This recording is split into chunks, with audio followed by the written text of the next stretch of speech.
বিহুৰ সমান্তৰালভাৱে চলিছে নিৰ্বাচনী কুচকাৱাজ। মই বৰ্তমান উপস্থিত আছোঁ, মোৰ লগত বৰ্তমান উপস্থিত আছে মৰিনীৰ বিধায়ক ৰূপজ্যোতি কুৰ্মী। আচলতে পঞ্চায়ত নিৰ্বাচনলৈ মাজত মাথো কেইটামান দিন বাকী আছে। কেনেধৰণে তেওঁ আগবাঢ়িছে এই সন্দৰ্ভত জানিবলৈ আমি পোনে পোনে ৰূপজ্যোতি কুৰ্মীৰ ওচৰলৈ যাম। এইবাৰ কেনে হ'ব পঞ্চায়ত নিৰ্বাচন? আমাৰ এজন আঞ্চলিক পঞ্চায়তৰ সদস্য আমি বিনা প্ৰতিদ্বন্দ্বিতাৰে ইতিমধ্যে জয় হৈছোঁ। নিৰ্বাচন ইতিমধ্যে আমাৰ মানে ভোটদান নোহোৱাকৈ আমি জয় হৈছোঁ। আমাৰ 21টা গাঁও পঞ্চায়ত, আমি 210জন আমাৰ ৱাৰ্ড সদস্য, তাৰে আমি 30জন বা ওচৰা-ওচৰি আমি ইতিমধ্যে বিনা প্ৰতিদ্বন্দ্বিতাৰে আমি দেখা পাইছোঁ আমাৰ ৱাৰ্ড সদস্য তেওঁলোক জয় হৈছে।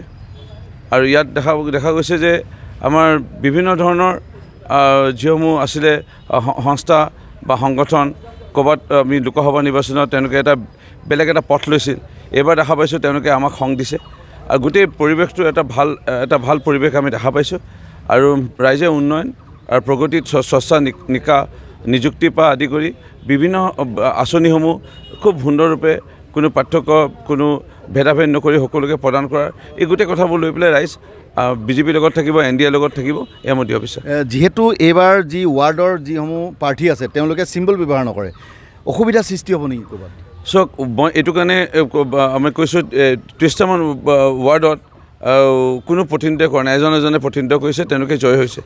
সেইকাৰণে আমি তেওঁলোক বিজেপি নহয়, কাৰণ আমি ৱাৰ্ডত আমাৰ নিৰপেক্ষভাৱে নিৰ্বাচনত আমি প্ৰতিনিধিত্ব কৰিব লগা হৈছে, কেৱল আঞ্চলিক আৰু আমাৰ জিলা পৰিষদ। মই এইটো ক'ব বিচাৰিছোঁ যে 30জন মানে বিনা প্ৰতিনিধিত্ব হৈছে, অথবা ক'ৰবাত যুঁজটো মানে বেছিকৈ ক'ৰবাত যুঁজ ক'তো হোৱা নাই। সেইকাৰণে জিলা পৰিষদৰ প্ৰাৰ্থী বেছি হ'ব লাগিছিলে, ক'ৰবাত আমি 2জন হয়তো আমাৰ দলৰ আৰু অন্য কোনোবা এটা দলৰ আছে, বা ক'ৰবাত আছে 2জন বা 3জন, আগতে কিন্তু 7জন 8জনো হৈছিলে, ক'ৰবাত আঞ্চলিক পঞ্চায়ততে হওক, গাঁও পঞ্চায়ততে হওক, সেই তেনে সংখ্যাবোৰ কমি আহিছে। এইটো এনে লাগিছে ৰাইজে ক'ৰবাত আমাৰে প্ৰাৰ্থীসকলৰ ওপৰত ভৰসা ৰাখিছে, আমাৰ জিলা পৰিষদ বা আঞ্চলিকৰ ওপৰত। সেইকাৰণে এটা ভাল পৰিৱেশত আমি গৈ আছোঁ। আৰু মাননীয় মুখ্যমন্ত্ৰী ডক্টৰ হিমন্ত বিশ্ব শৰ্মা ডাঙৰীয়াও 23 তাৰিখে আহিব আমাৰ মৰিনী সমষ্টিত। সেইকাৰণে কিবা এটা ভাল আমি পৰিৱেশত গৈ আছোঁ। মোৰ মতে আমাৰ খুব ভাল ফলাফল হ'ব। লোকসভা নিৰ্বাচনত যিহেতু কংগ্ৰেছৰ যিগৰাকী প্ৰাৰ্থী আছিল গৌৰৱ গগৈ নিৰ্বাচনত জয়লাভ কৰিছিলে, সেই লোকসভা নিৰ্বাচনৰ যি ফলাফল, সেই ফলাফলে কিবা পঞ্চায়তৰ নিৰ্বাচন কিবা কুফল পেলাব নেকি? মই কোৱা কথা নহয়, ইতিমধ্যে মানুহে মুখ খুলিবলৈ ধৰিছে, সামাজিক মাধ্যমতে হওক, সংবাদ মাধ্যমৰ যোগেদি হওক, আৰু মানুহে ক'ব ধৰিছে এতিয়া যে সাংসদ গৌৰৱ গগৈক মিছাতে মানে জিকোৱাৰ দৰে হ'ল। কাৰণ মানুহজনক যেতিয়া আপদ বিপদত নাপায়, যেতিয়া ৰাজহুৱা অনুষ্ঠান হয়, গুৱাহাটীত মুখ্য অতিথি হিচাপে সাংসদজনক স্থান দিয়া হয়, তাৰপিছত যদি ৰাইজে এটা ন্যূনতম আৰ্থিক সহায়, পেণ্ডেলৰ হওক, খোৱা বোৱা হওক, মানে বিভিন্ন সজোৱা মেলা ক্ষেত্ৰতে হওক, শোভাযাত্ৰাতে হওক, বিভিন্ন দল সংগঠন অনুষ্ঠান প্ৰতিষ্ঠানে আশা কৰে সাংসদজনে কিবা সহায় কৰিব। তেওঁ নহাটোতো নাহেই, একো সহায়ো তেওঁ নকৰে। সেইকাৰণে ক'ৰবাত মানে এনেই জোকোৱাৰ দৰে হ'ল। আৰু এইটো মই কোৱা কথা নহয়, এইটো সংবাদ মাধ্যমৰ বা সামাজিক মাধ্যমৰ ৰাইজে এইটো মুখ খোলাৰ দৰে হৈছে। সেইকাৰণে লোকসভা নিৰ্বাচনত এটা আৱেগ ভৰা পৰিৱেশ এটা আছিল, আৰু সেই আৱেগ ভৰা পৰিৱেশ এটা ইতিমধ্যে পাৰ হৈছে, প্ৰায় এবছৰৰ দৰে হৈ গ'ল সেই সময়কণ। এতিয়া এটা সুন্দৰ এটা বেলেগ এটা পৰিৱেশ, যিটো পৰিৱেশ ৰাইজে বিচাৰিছে যে আৰু আমি পিছলৈ চাব নালাগে, আমি আগলৈ চাব লাগিব।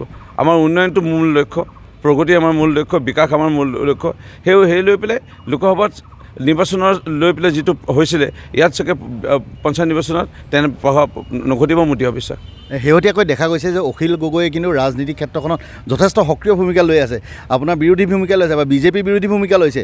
যিহেতু অখিল গগৈৰ মৰিনী সমষ্টিৰ অন্তৰ্গত পঞ্চায়ত মৰিনী পঞ্চায়তৰ অধীনত কেনেধৰণৰ প্ৰভাৱ পেলাব বুলি ভাবে? চাওক, 4টা জিলা পৰিষদ, তেওঁলোকে মাত্ৰ এটা জিলা পৰিষদৰ প্ৰাৰ্থিত্ব দিছে। সাহস থকাহেঁতেন, তেওঁলোকৰ যদি সৈন্য থকাহেঁতেন, তেওঁলোকৰ যদি কাৰ্যকৰ্তা থকাহেঁতেন, বা তেওঁলোকৰ সদস্য থকাহেঁতেন, তেওঁলোকৰ শুভাকাংক্ষী থকাহেঁতেন, 4টাতে তেওঁলোকে টিকেট দিব লাগিছিল। তাৰমানে তেওঁলোকৰ মৰিনী সমষ্টিত কোনো স্থিতি নাই, এটা দিব লাগে বুলি দিছে। আঞ্চলিক পঞ্চায়ত 21টা, মই জনাত এটাও আঞ্চলিক পঞ্চায়তত ৰাইজৰ দলে প্ৰতিনিধিত্ব কৰা নাই।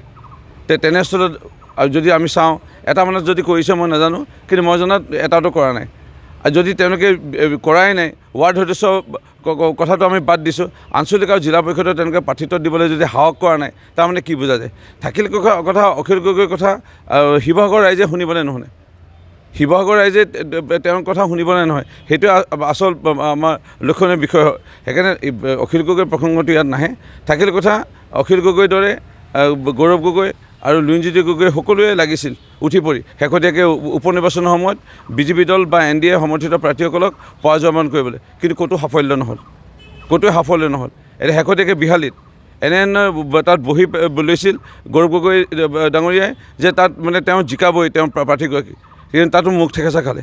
এইটোৱে প্ৰমাণ কৰিছে যে ক'ৰবাত আৱেগ ভৰা এটা পৰিৱেশেৰে যোৱা লোকসভা নিৰ্বাচনত সাংসদগৰাকী গৌৰৱ গগৈ জিকালে। তেওঁৰ বা তেওঁ সমৰ্থিত প্ৰাৰ্থী যিসকল ব্যক্তি তেনেকুৱা প্ৰভাৱ আৰু নাই, ইতিমধ্যে নিষেধ হৈছে। সেয়া মই এটা দৃশ্য মোৰ সন্মুখত দেখা পাইছোঁ। শেষ প্ৰশ্ন, যুদ্ধ হ'ব নেকি, যুঁজ হ'ব নেকি? মই জনাত যুঁজ হ'ব নালাগে, আৰু যুঁজৰ প্ৰশ্নই নুঠে, কাৰণ আমি ইমানেই কাম কৰিছোঁ, ইমানে উন্নয়ন কৰিছোঁ, ইমানে আমি ৰাইজক বিভিন্ন অভাৱসমূহ দূৰ কৰাৰ বাবে পদক্ষেপ ৰাইজৰ গ্ৰহণ কৰি দিছোঁ। আৰু এটা স্বচ্ছ নিকা নিযুক্তিৰ প্ৰসংগই হওক, উপাসনা গৃহসমূহ অনুদানেই হওক, সীমান্তত কোনো অঘটন নোহোৱা এটা পৰিৱেশ, গুলি নুফুটা বম নুফুটা অসমৰ এটা পৰিৱেশ, বিভিন্ন যি আমাৰ কৃষকসকলৰ চাহ বাগানৰ শ্ৰমিকৰ উন্নয়নে হওক, বিভিন্ন আমাৰ মহিলাসকলৰ বিভিন্ন উন্নয়ন, ছাত্ৰ ছাত্ৰীসকলৰ বিভিন্ন সুবিধা, এই কথাবোৰ লৈ পেলাই ৰাইজে আৰু বেলেগ বিকল্প মুহূৰ্তে কেতিয়াও চিন্তা বিবেচনা নকৰে। আমাৰ NDA বা বিজেপি নেতৃত্বাধীন মিত্ৰজোঁটৰ প্ৰাৰ্থীসকলকে সমৰ্থন কৰিব মোৰ দৃঢ় বিশ্বাস। ধন্যবাদ। এয়া আছিল মৰিয়নি বিধায়ক ৰূপজ্যোতি কুৰ্মী। আচলতে শেহতীয়া যি পঞ্চায়ত নিৰ্বাচন অনুষ্ঠিত হ'ব তাক লৈ নিজৰ স্থিতি স্পষ্ট কৰিলে, আৰু এই স্থিতিৰ তেওঁ যি স্থিতি স্পষ্ট কৰিছে।